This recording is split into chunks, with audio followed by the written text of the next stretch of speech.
দয়া করে আপনারা এই ভিডিওটা একটু দেখেন, তারপর আপনাদের সঙ্গে কোনো কথা বলছি, ঠিক আছে?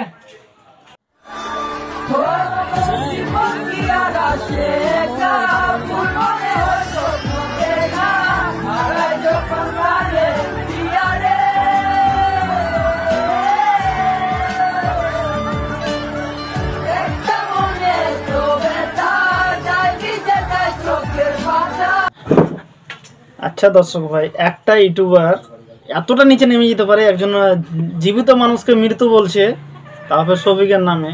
হ্যাঁ বুঝলাম কি শফিক ভাইরাল আছে, পল্লিগ্রাম টিভির নাম্বার 1, মেনে নিলাম, তবু এত নিচে নেমে যেতে পারে? ঠিক না, ঠিক না।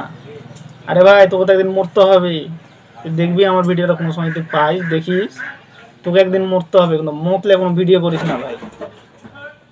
এখন আছিস, কাল তুই না, ওর আগে তুই চলে যেতে পারিস, কোনো গ্যারান্টি নাই থাকবি তুই বেঁচে, থাকতে এসছিস, তুই জন্ম লেগিস না, তো মরতে হবে কি না? তো মরতে হবে, তো তুই ভিডিওটা বানালি কেন?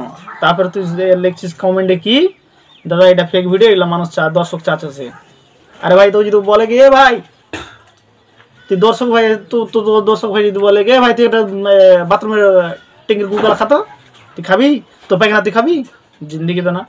তাহলে তুই একটা জীবিত লোকের মৃত ভিডিও কেন তৈরি করবি? ভাইরাল হওয়ার জন্য? তুই পারিস না ভাইরাল হতে?